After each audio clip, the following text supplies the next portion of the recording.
Hello, and welcome to All the Grief, a regular podcast for all those who have been touched by grief. We are your hosts. I am Rebecca Luttrell. And I am Andrea Mathern. We are two friends, a therapist, and a social scientist, both highly sensitive fellow grievers, here to share our hearts as we talk about all the grief. Good morning, Rebecca. Good morning, Andrea. It's so good to see your face. Thank you. How is your heart this morning? My heart this morning is the same as it's been generally this week. It feels like I'm in a process. And so I would say my heart feels pretty tender, and just a lot came up sort of last week and over the weekend where I was like, oh, I feel really aware of this sort of core wound. I mean, as someone who's constantly doing my own work, I'm aware of all the inner child stuff, but it was new. So I've just been really with it this week, and it's so hard to describe. And I know this is an auditory medium, so I'm going to do my best to describe it. But it's like this sense of there's this story that I've been walking around with in my life that I wasn't aware of. So now I'm aware of it, but I don't know what to do with it. It's like this way that things keep bubbling up that are like, oh, right, in that memory, and like in this way. And so this way I'm wired, and it feels like intersects beautifully with the book that I was reading this week, with this way that I'm wired that is like, oh, that doesn't serve me. And so then I know and I trust that it's a process of just being with it, but I'm just still with it. And it feels really tender and vulnerable. So that's sort of where my heart is this morning. And yeah. Thank you. How about you? Oh, I've had a roller coaster of a heart week too. I feel like time has been really odd as well. There's just a lot in the air post-election, and not trying to get political, but just acknowledging that there is a lot of uncertainty in the air, and half of the folks in our country who voted are probably really elated, and half of the folks in our country that voted are probably really scared and sad. And so, balancing that and sort of feeling that has been really present for me, just that awareness and a sort of longing for some togetherness. And so in that, I spent some time in community last night, and then I'll be in community with you tomorrow at our first grief gathering, which will have passed by the time this airs. But my heart feels at home in knowing that I'm going to be sitting with you and other grievers, and knowing that I was sort of with another group of people last night, getting to sort of offer my own heart medicine. So yeah, so it's been all over the place, but this morning my heart feels at home this morning. Beautiful. Thank you. Well, this morning we are chatting with an author. We are chatting with Becky Ellis, who is a Timberwolf pup, which we will learn more about in our conversation. She is the daughter of a highly decorated World War II combat sergeant. She is the veteran of a war fought at home. She is also a teacher of writing in Portland, Oregon, where she lives and plays and has raised 3 daughters. We are going to discuss with her memoir, Little Avalanches, which has won the 2024 International Rubery Book Award for Best Nonfiction Book of the Year. So I'm very excited to have on our podcast Becky Ellis. Welcome, Becky. Hello, and thank you, Rebecca and Andrea. I really appreciate being here. We're so excited to have you. So, Becky, how is your heart this morning? It's a good question, and it's interesting. My heart feels very tender. And as you mentioned, there's a lot going on in the world right now, and I feel a lot of it. I lived with a hard heart, a guarded heart for a very long time.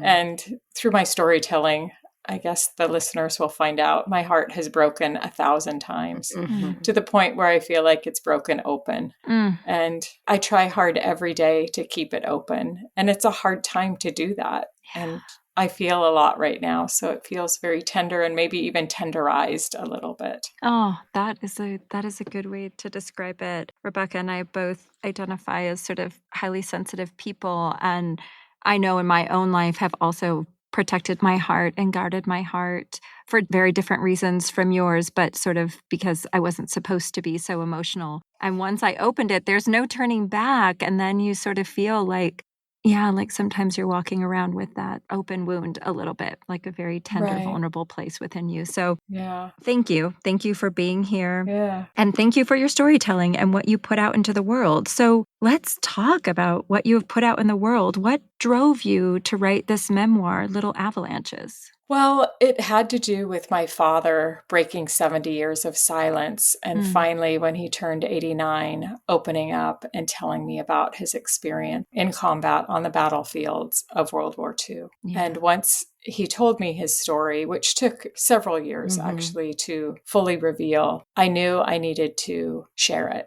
For years of my life, I had tried to understand my father, and in effort to understand myself, I felt like I needed to understand him. And I had watched a lot of war movies, read a lot of war books, and I still couldn't quite understand him. I didn't know really what his story was because there wasn't really a story that I could find that talked about what happens when soldiers come home and what happens to the families.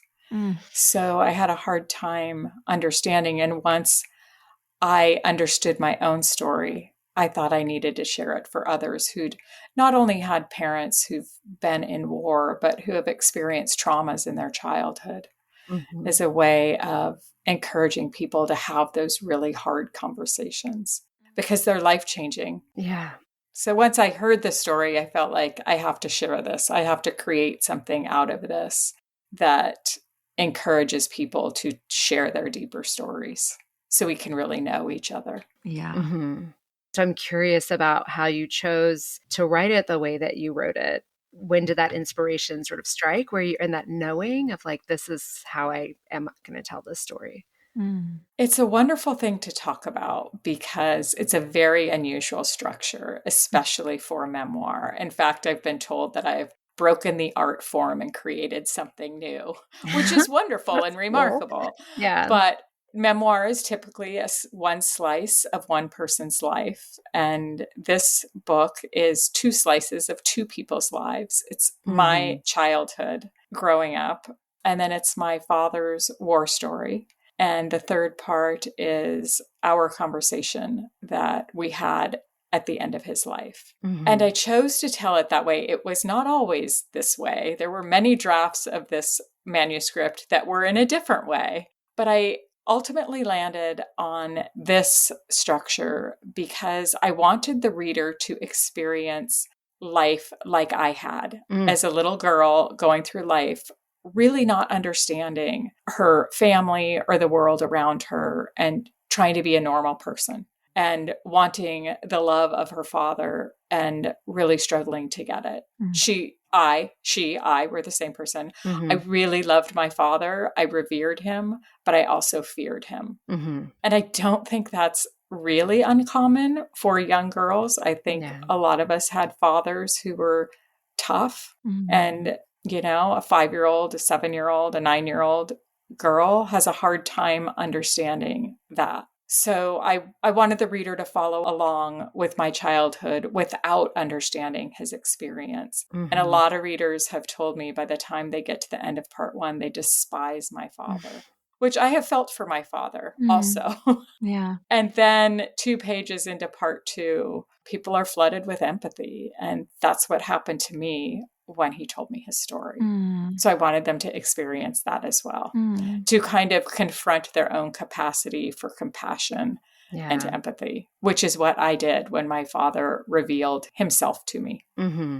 It's so beautifully written. Yes. We immediately were texting each other, oh my gosh, this is such a good book. Like, I'm like, I So can't well put it written. down. Yeah. I know. Thank you. And it was like kind of even, you know, just staying with me. Whenever I would set the book down, there was a way that the stories were sort of staying with me. And what was fascinating to me in reading this, it's like, there's one way that you have the intention of telling the story of this is the impact of when veterans come back from war and trying to make sense of that piece.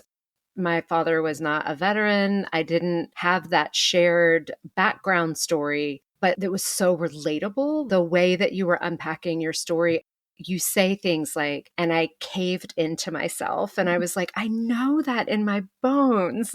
this feeling of loyalty binds, being asked, who do you want to live with? I mean, just like, and thinking, I can't answer this question. I know who I want to live with. I can't say it out loud. Like, and so much of the experience of being a child, I felt was captured so beautifully that it wasn't for me like, oh, I'm reading this disembodied story of an experience I don't know anything about. It was just like, thank you for illuminating the internal world of children that people are not even tuned into. And like the caregivers around you were just kind of like, you're good enough. Like you seem fine, and it was a lot. It was raw and it was really vulnerable. And yeah, I'm curious.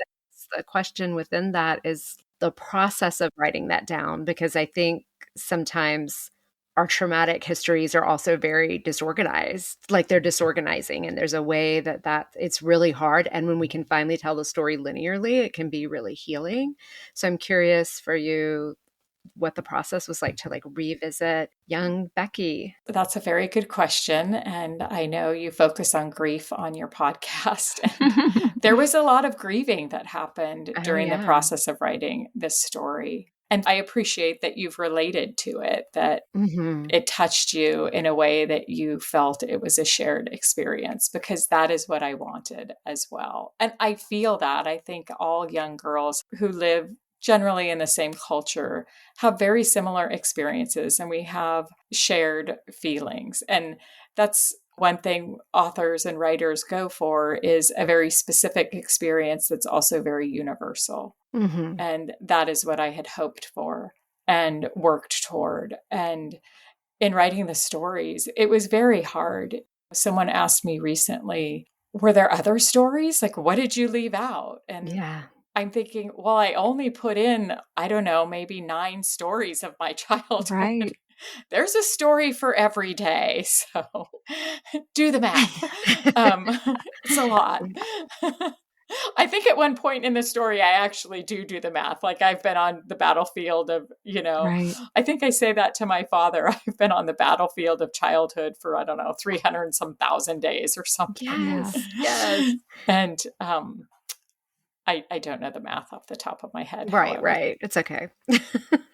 So there was a lot of grieving done, and I, dropped into a memory and really relived it, and wanted to get very close to it, and wanted to embody the memory so that the reader could feel that the book was lived and not told. And I think that's what makes it, universal and relatable, is so that you're really in there with little Becky, basically. And I don't want to get into the weeds on writing, but I think one reason it's hard to put down is because it's written in scene. It is lived. It's not told. It's not really a exposition format. It's really present and really active. It feels real time. Right. Real time, which little kids are really active. We embody life. When we're children, we don't really live from our neck up. We live with our whole bodies. Yeah. And when we become adults, our life migrates upwards, I think. Yeah, I love that written in scene, because you do feel like we're right there with you. And my childhood experience was very different. I didn't have divorced parents. My father was sort of atypical in that he was probably more of our emotional support in our family. If you were going to go cry to somebody, you were going to go cry to my dad, probably. That's wonderful. Yeah, I feel really lucky to have had that additional version of manhood presented to me throughout my life. But I was able to see things that I had tangential experience of, but didn't have personal, that just made me think more profoundly about things. So Rebecca is sort of mentioning right at the opening, that sort of like sequence of being in the courthouse and custody battles and a judge asking you who you wanted to live with. And I had a family member that I remember when the time came, like we were all like, oh my goodness, when the time finally comes, when when they're 13, they're going to be able to say, I don't want to live with that parent anymore. And I remember that time came and they didn't say it. And I was like, I thought we were all waiting for this moment. And so to see the insight and the complexities of loyalty and a hope that your parent would sort of show up in that, here's a pile of presents, Becky, just be the princess for the day on your birthday, like that hope that your parent will finally show up in that way, and sort of not wanting to give up on that relationship and that love was just, it was so helpful to my heart and to being able to sort of see the world from another perspective. So I was so grateful for your honesty and how complex it was. I too had a lot of feelings about your dad. Yes. I know, like some of your other Mm-hmm. friends, it wasn't hatred. I think mostly I had tremendous tenderness towards you and wanting to like hold little Becky and be like, none of this was okay, regardless of anything. None of this was okay. I think that was more my feeling of like wanting to protect little Becky, along with your brother and sister, who are also the two of many. Tell me again how many kiddos your dad had. 8 children. Yeah. 8 total. Okay, I think. There are the 3 of you that are sort of central to your childhood upbringing, your brother Martin and your younger sister Shayna. Yeah, so it was really helpful. And it is very complex, the parent-child dynamic, but it also is very simple. All children want to be loved by their parents. They want to be loved and adored and protected and cared for. And sometimes that love has to be fought for. And I don't know that we ever give up that hope of love, even when we're estranged from our parents, as adults, people that are. I know sometimes it's not safe to be around a parent, but I'm not sure that the hope of the love ever goes away. Sure. Yeah, it's powerful. And I think you bring up a thing that really was alive for me as I was reading the book. I think about Francis Weller's book, The Wild Edge of Sorrow, discusses the 5 gates of grief. And there's the gate of the places that have not known love. And typically it's something in childhood, and it's sort of the places that we got something we didn't want. We got something we didn't deserve, or we didn't get what we did deserve. And he'll talk about it, in terms of kind of a broader view and a more compassionate lens of, we were supposed to be born in a village with like 40 pairs of eyes looking at us, and not just 2 parents, or however our sort of constellation is in our family. So he's also not being too hard on that they weren't set up to succeed. And so that felt like such a huge part of the story you were unpacking. Also felt really frustrated with your father. But this sense of sometimes the boundary, when you were just floating on cloud 9, when you were like, I'm not going again. And I was like, yes, don't go again.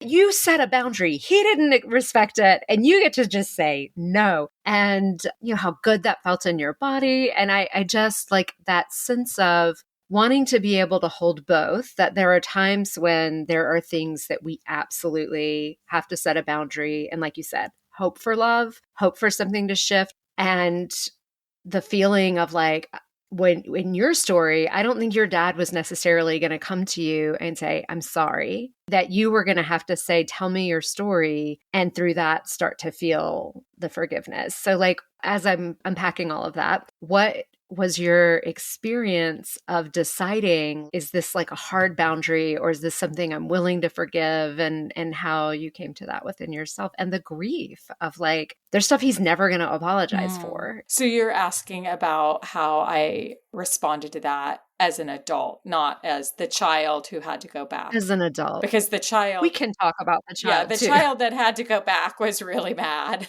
And I was as mad at my mother, which I think that comes across. So it also, set patterns in me, like, oh, boundaries don't work.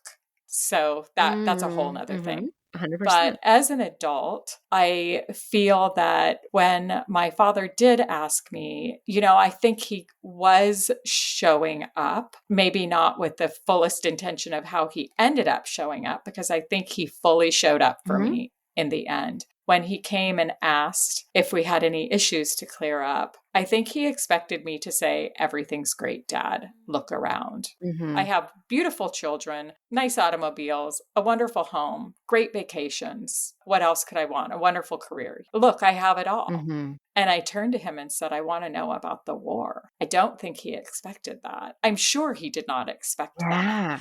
And he raised me in his likeness. I can be as relentless as he was. And I was at the table with him. In the book, it's about 2 paragraphs because you want to move things along for the reader. But in real life, we sat at the table for probably 2 hours before he agreed to start talking. Mm-hmm. So we were back and forth a lot. And I think that's revealed also in the text of the story, that he pushed back a lot at the beginning of telling me his story. He didn't just freely open up and divulge everything. I had to kind of pull it out of him. But once he got going, he just really got going and continued to talk to me for the rest of his life. He lived another 7 years till he was 96. And every time we spoke, he shared a story with me. And I know your question was about forgiveness. And when I started understanding his story, it wasn't about forgiveness for me anymore, because I did not blame him for his actions. I think children overlook a lot in our parents. I think our hearts are so big for our parents. And we want that love. We want to have that loving relationship. So we let go of a lot.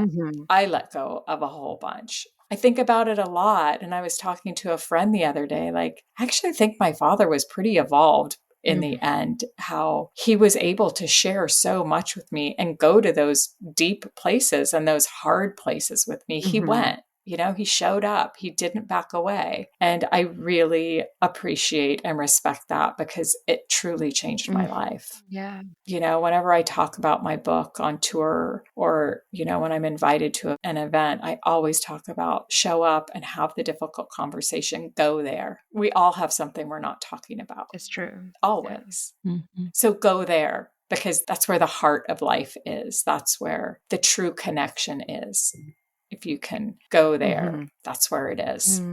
Definitely. Yeah. I imagine that Martin and Shayna have their own experience of not just your father, but this journey that you started to go on, and then your book. And so I do feel curious, while you, as the child of your dad, got to go there with him directly, did they get to go there for themselves? Do they go there with you?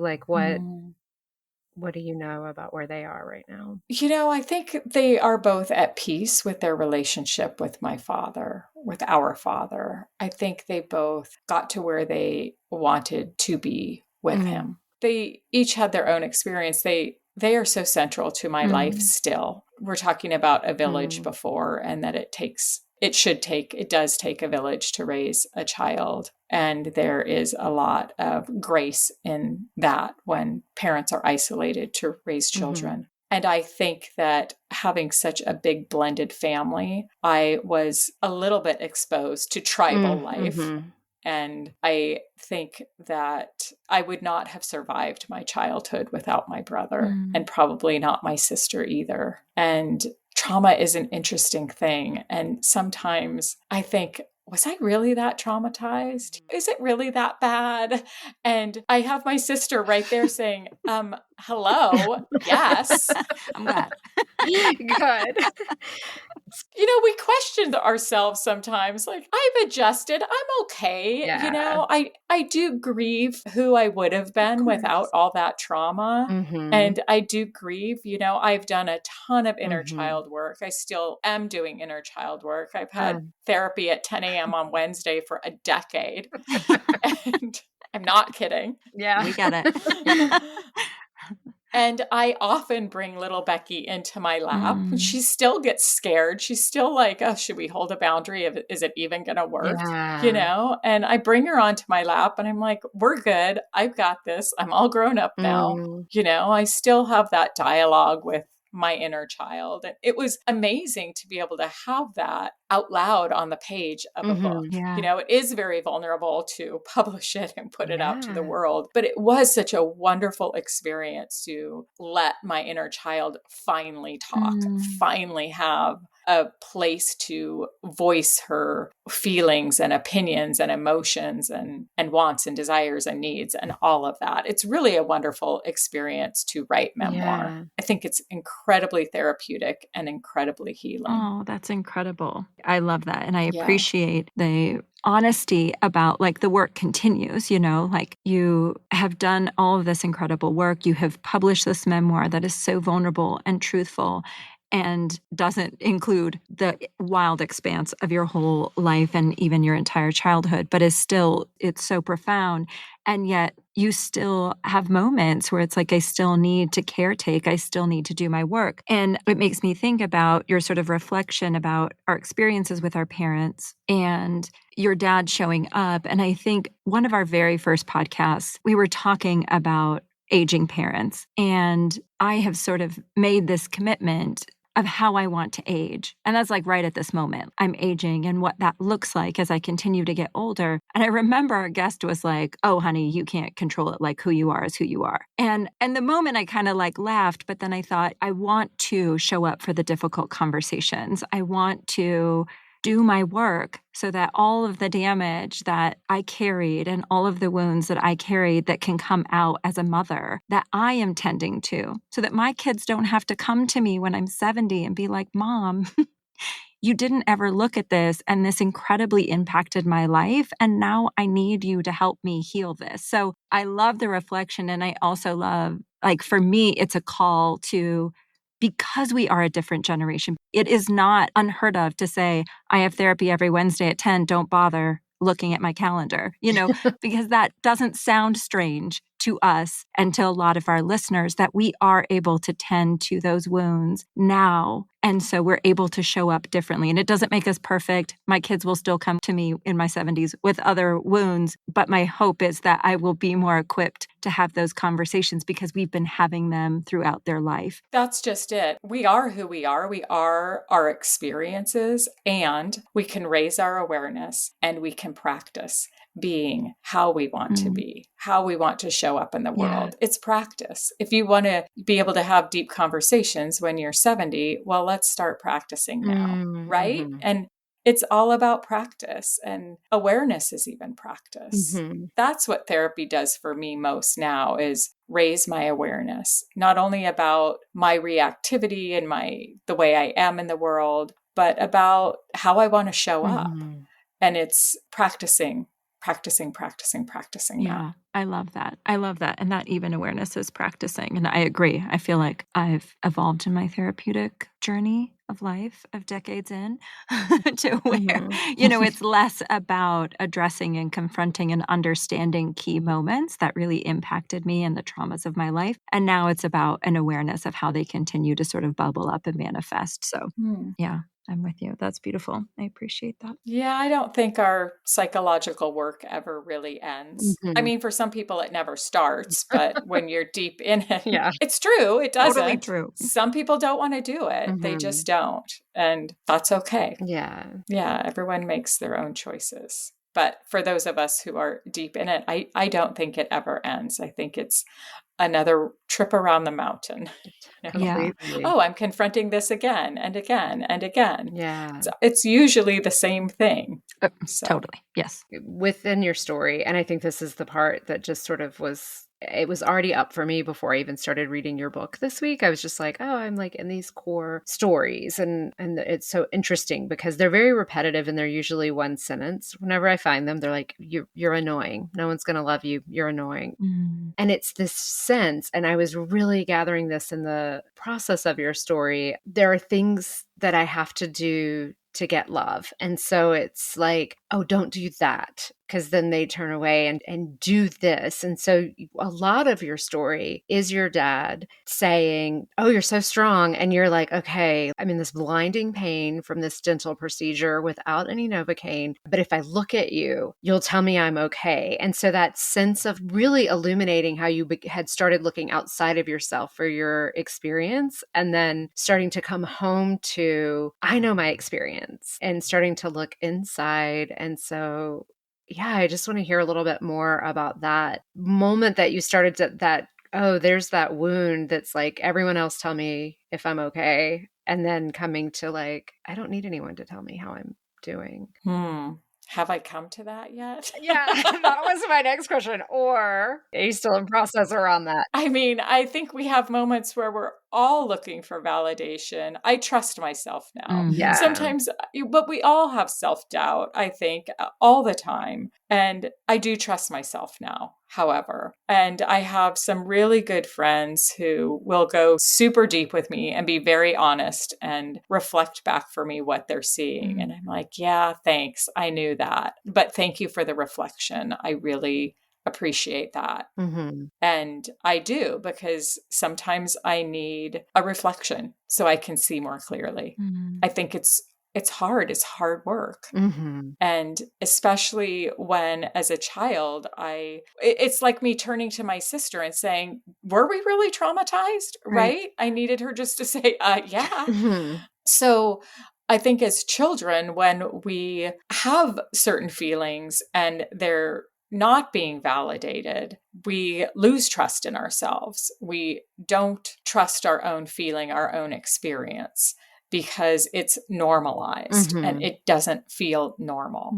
And so as we grow up, we are constantly doubting how we're feeling and not looking for external validation in the way of bolstering up our ego, but looking for external validation for, should I be feeling this way? Are my feelings real? Yeah. Is this a proper and normal response to what is happening right now? Yeah. What it feels like is the analogy of when we fall for the first time and then we look up and does everyone go, you're okay? Or do they all go and worry? And then we're like, okay, that's the response I'm supposed to have. And that we get set up so frequently in our lives. When you're a child, you are like, how am I supposed to feel about this? And so it's a rare parent who's going to be like, well, how do you feel? Right. Your parents are reflecting back your emotional response. Yeah. Exactly. Yeah. And my father's emotional reflection was just nothing, because Mm-hmm. he was trained to have no emotional response of any kind. Right. Or it was anger. He was also angry, and he wanted us to be tough as old nails. So Yeah. response to pain was pretty much zero. And he did that because he wanted us to be able to survive anything. Mm-hmm. Because in his life experience, as he carried forward from a young adult age, was if you show any sort of weakness,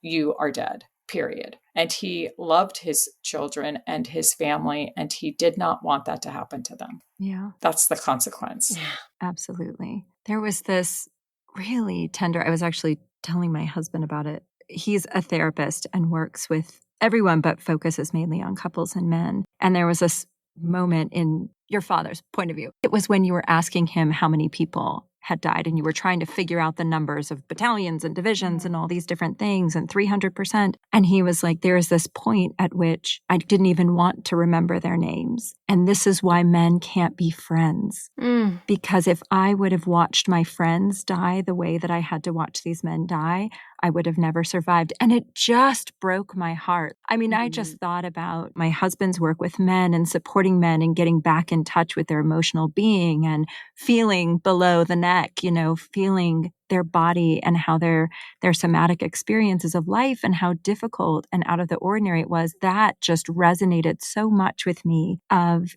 even if all fathers or grandfathers had not been on the battlefield, there is some level of that type of manhood that exists generationally for men, particularly in this country. And it really broke my heart open. And so I can only imagine what it must have felt like to hear your father say that. Yeah, it was incredible. It was very insightful, as you're alluding to. And it did break my heart. My heart broke 1,000 times when he told me his story. It truly did. Mm. It's heartbreaking. Mm-hmm.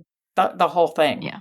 Yeah. It's one thing after another. Yeah, he said he would have died of grief had Yeah. then those men been his friends. Right. Well, and like the story he tells you of the person who didn't leave because he was staying with his friend, and like it absolutely was a liability to be a Yes. friend in that way. And just the description, I have a friend whose father is a Vietnam vet. There's ways that we really fail our veterans. I mean, I heard you name him coming back and like didn't have a dental appointment, but it was supposed to be immediate. But meanwhile, never mind, just like the impact of integrating that. And I have a friend who worked with veterans. You're so constrained for what you can do because the work of a therapist is to be completely vulnerable with like, yeah, that shouldn't have happened or whatever. But in war, you can't let in, I'm killing people. You can't let in, I'm in danger. So it becomes such tricky territory to even unpack that on the other side of these experiences. But your dad saying things like, I was immaterial, or him getting $300. I was like, what? Yeah. Even with inflation, like that wasn't an amount at that time Right. that would have ever compensated a person for what he went through. And yeah, I was just struck by this sense that I don't know that there's even a way that the grief of war can ever truly be felt by veterans. And so it's amazing any part of this story he could tell and illuminate to just say, I couldn't have friends, but that that the grief was still impacting him and you're just in survival and trying to move through. And so it had a sense too of ungrieved grief and tears that didn't get to fall, and that lives in our bones as the children of people who didn't get to grieve. Right. And I think through the process of my father opening up and telling his story, my life got lighter. I was able to let go of some of that lineage of grief. That is why I think these conversations is one reason I think they're so profoundly important, to let that go. So who comes behind you or after you is not carrying it anymore. Yeah. And to Andrea, I was thinking about what you were saying about manhood. Another thing my father talked about was that he mentioned that men say they miss combat, but it's not combat that they miss. It's the intimacy of combat. And when they come home, they're in this wide open foreign world and they can't relate to anybody. Well, I think a lot of men are still in that place. It's a very alienated world, and men don't have that intimacy of brotherhood and combat and physically being in a hole with another person. Or sharing a barracks, or, like these... sharing showers and, whatever they share. They share a lot of things. They deeply share an experience. Right. And they're very bonded over that. And I think that a lot of current veterans would push back and say, these are my friends. They are my brothers. Yeah. And I've heard Navy SEAL teams talk about they would rather die than let one of their other members die. And I get that. I mean, I feel like my father was that way too. But because he couldn't grieve and because he couldn't process any of it, he had to just close himself off. And he talks about how war is very dehumanizing, and you have to be dehumanized in order to run into machine gun fire and to do the things you have to do. He said it's absolutely horrible and utterly necessary. And then there's no rehumanizing program for when veterans return. And it's not to say that men in our current society are dehumanized, but I do think they probably crave and lack opportunity for intimacy. Yeah, no, I think that's a beautiful reflection. And I agree. And in the way that we sort of like categorize masculinity and femininity, that the masculine side of it, there is this idea of sort of individualism. And so particularly in American culture, there hasn't been any sort of history outside of like church or sports teams or the military wherein they have these sort of like intimate circles. And women have had more of that historically. But it's so interesting because I was just talking to Rebecca this morning about going to what ended up being like a women's circle last night. And I literally was on the phone leaving her a message in the car as I was pulling out of the driveway. And I was like, oh my gosh, women now need to be in community so much. So it's like this idea of community and being together and intimacy in those sort of larger groups is really unraveling. I think it was already very threadbare for men. And I think just as a society, it's starting to really unravel. And it just kind of took my breath away last night. And so now that we're talking about it, in this context too, it's just really calling my attention of like being intentional about creating those spaces where men can come together and create intimacy in a world that says that that's a really weird or odd thing to do. Mm-hmm. Oh, for sure. We need community. We need close community. It determines our, Yeah. health outcomes, our mental health, our physical health. It's Yeah. very important Yeah. for all people, Absolutely. gender aside. Absolutely. Absolutely. Yes, for all of us. I recommended the book to my mother. Thank you. So she wrote me, finish the book. I related very much with her, mainly because of her dad's, she says, dad's lack of ability to love and be vulnerable and instead wear the fake tough guy outfit. Those were the Lost Guys. He didn't ever go directly into war, but he was in the army during that time. He wasn't deployed, but she said, even if you didn't go directly into the war zone, you felt guilty. If you survived, you felt guilty. That era destroyed so many lives physically and mentally. That book was really well written. There's some love from my Thank mother. you. Thank you. I've talked to several groups of veterans since publishing this book. And I was talking to a room full of Bush Marines from Vietnam. And that's a tough crowd. They're all in their 70s and they look completely harmless at this point, but they were tough. They were tough on me. They were appreciative and engaged, but they were also tough. And one of them asked me, why should we tell our stories? You really think you can understand my experience? Yeah. And I looked back, I thought for a moment and I said, no, I don't think anybody can truly understand your experience, but we can try. Yeah. We can try really hard. And I want to try. And I know people that love you want to try. And so I think that your mom is right. Like there is a whole group of, what did she say? A lost generation. A lost generation. And it was also called the greatest generation, the silent generation. And silence is not golden. No. Silence disconnects us. Conversation connects us. Beautiful. And we need to be in conversation and not stay silent. It's another reason I wrote the book. Yeah. It's like, okay, it's time for women and children to speak.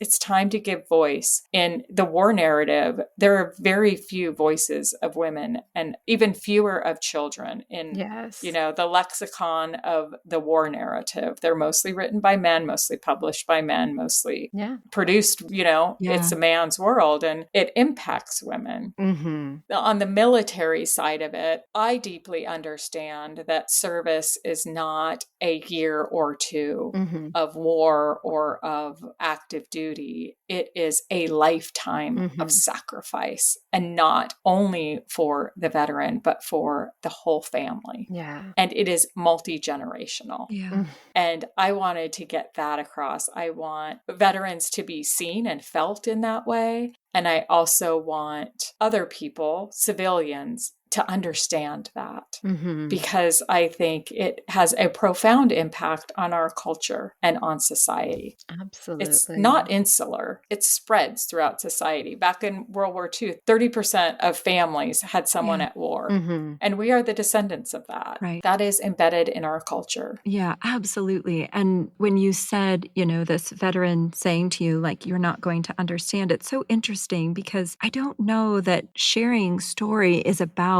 understanding, like being able to understand what you went through. It's about opening me up to all of these intense lived experiences that each one of us have had. Was just yesterday having a conversation with my sister about a family member of ours who has just let more family members know that they have transitioned from female to male. And to me, it's not about understanding why they transitioned or what they're going through. It's just having more heart space for each of us within that family for the struggle that this family member is going to have that is so different from our struggle. And so it will never be about understanding what it was like to be in the trenches in Vietnam, right? Like I literally have not even one element of my actual lived life that could tap into that fear in any real way. But it opens me up to that person is walking around with that lived experience all the time. And so I don't know that we always need to understand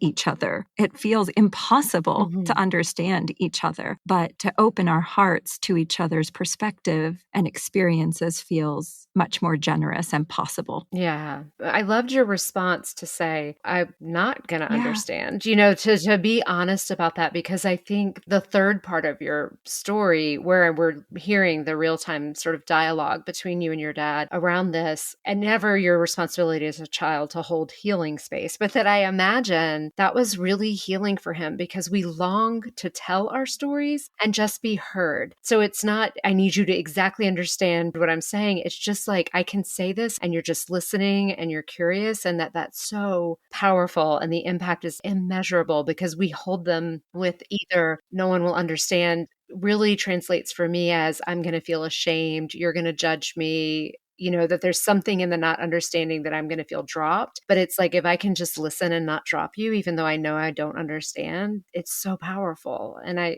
feel like that was a gift you offered your dad in the listening. And I really believe that the power of the healing lies in not necessarily being understood or heard, but being felt. It's when I feel you feel me, then I begin to heal. And I believe that's what happened for my father and I. I was feeling him as he was telling his story. Yeah. And that is where the healing lies, is when I feel you feeling me as I'm telling you my story. Yeah. That's beautiful. Yeah. So I'm aware of time, and I just want to be sure we covered everything. Yeah. I would love to be able to direct listeners, if they want to read more of my work, to consider subscribing to my free newsletter. Oh, beautiful. Because I do share its monthly musings about messy, complicated, sometimes funny conversations that I have. And I share a conversation. It encourages people to have the deeper conversations. Oh, I love that. So, yeah. And it was born out of a reader request of, how do you have these conversations? Would you please share them with us? I love that. Does that off your main? How do they? It's on my website under Connect. On the Connect tab, there's a kitchen table conversations. Okay, beautiful. Yeah. We'll include a link in the notes as well. Okay. It's my mission to get people talking. I love that. I support that It is. mission. That's my new mission. And it honestly came from readers who kept saying, how did you get your dad to open up? How do I actually have the hard conversation? I don't even know where to start. You sit at the table for 2 hours, relentless, and that's how you do it. Well, I created a document of, here are 10 tips to start and have the hard conversation. And I think it's helpful. I think it's helpful for people to have a little script sometimes. My friends call me and say, okay, I need to say this. Now, how should I start? Always start with vulnerability. I don't exactly know. The truth is, I don't exactly know how to say this or ask this. Yeah. And so it might come out sideways. So please bear with me. I think that's always the best way to start. I love that. Absolutely. I love that. And it's just, I want to be here, and we both can acknowledge I'm not going to do this perfectly. And it might get messy. Yeah. Yeah. Yeah. Well, it was a delight having you here to talk about this book. And this book is powerful and visceral. I mean, it stayed in my body and bones in a way after I read it, where I was like, wow, that rarely happens. But this book really stuck with me. And we processed with each other a lot before coming in this morning. That's wonderful. So great. We had really good conversations, and both of our backgrounds and what we tapped into the story were so different. And so it was so insightful when Rebecca would be like, this is what I'm getting. I was like, oh man, I didn't have that lived experience. So I'm not in that moment, but now I can see it and feel it in a different way. So I love that. Thank you. We had good conversation just because of this book. Thank you. Yeah. All right. Well, we close out with asking each other how we've been tapping into our grief this week.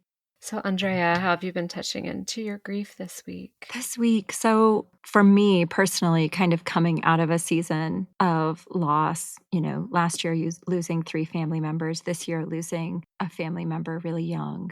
And so kind of coming out of this season of loss and looking immediately ahead to a holiday season that feels really different, as family expands, your family kind of moves and shifts and does different things. And so I feel like our holiday tables continue to sort of morph and look different every year. And it's so funny to have always made fun of my dad, because I think his dream would have been for us to each have a house on the same block as him And I was always like, oh my God, Dad, that's so ridiculous. You're so silly. You would buy that house across the street from you if you could. And now I have become him. And so to recognize in myself, like, oh my goodness, I'm such a traditionalist. I'm such a like convener of wanting to like always be together. And I don't want to be together just for Thanksgiving dinner. I want to be together all day long. And don't you want to come over the night before and we can make sure the turkey's thawed together, And it's just so funny to recognize that in myself and know that that's not likely to be the sort of holiday that I'm going to get. And how do I honor that it's okay to want that? And it's also totally okay that my family doesn't necessarily want that. So it's a funky space to kind of be reflecting on losses and increasing number of people that I love leaving my physical realm environment, and knowing like the ones that are still here, it's also shifting and changing in a way that for me feels like heart achingly uncomfortable. So I've just kind of been trying to sit with that. It's okay that I want that, and figuring out how to like get my emotional needs met of wanting to be around people I love in a more prolonged, intimate way than I'm probably going to get. So I'm kind of navigating it. My heart feels, so I'm kind of navigating my grief in that way. It feels really dynamic right now. Yeah. Thank you for sharing that. Yeah. Yeah. How about you, Becky? How are you touching into your grief this week?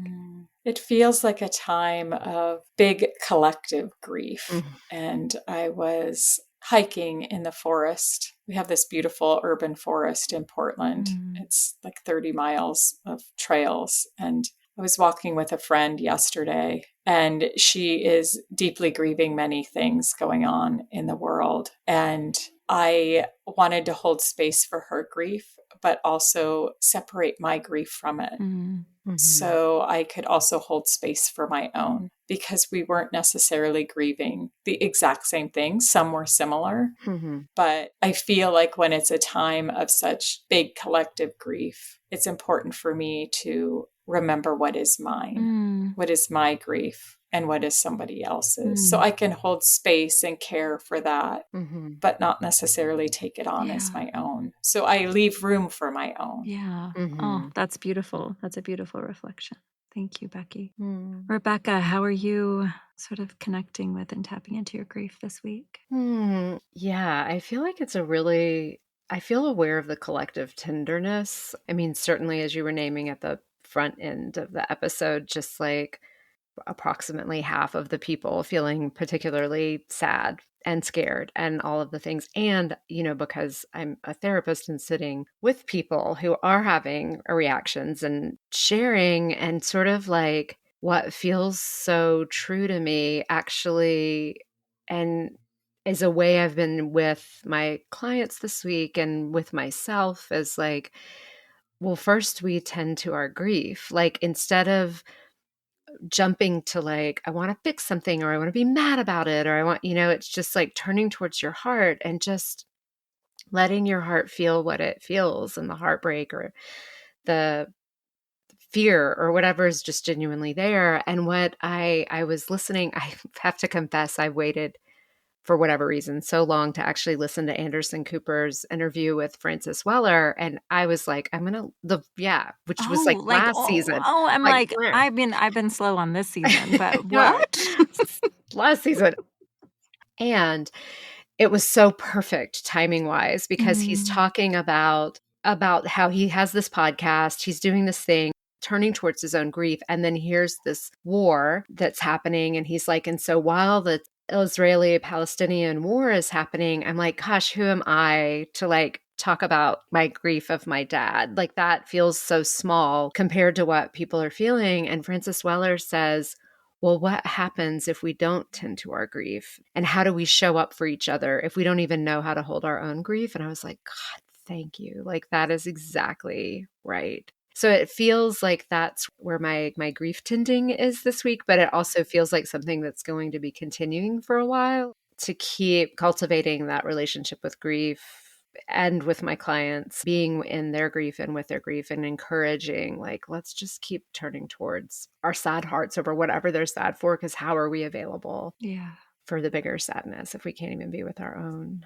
Yeah. Yeah. That's beautiful. I would love to respond to Oh, that by yeah. saying that we don't really practice grief that well. Mm. And I think our culture doesn't deal with death that well. And Mhm.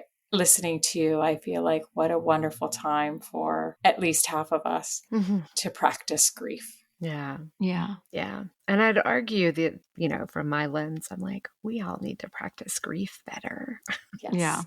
It's a practice. It's a practice. I love that. Well, Becky, thank you so much. We will put links to your website and the book, and people can subscribe to your newsletter to kind of get guidance or get real life examples of how to have these difficult but so important conversations. So thank you so much for joining us. Thank you. I appreciate both of you. Thank you. I love y'all. Thank you for listening to this episode of All the Grief. You can find us on Instagram at All the Grief Pod. And please take a moment to rate our podcast and share us with your friends. We'd love to keep expanding our reach to all the people who could benefit from conversations on grief. Take care.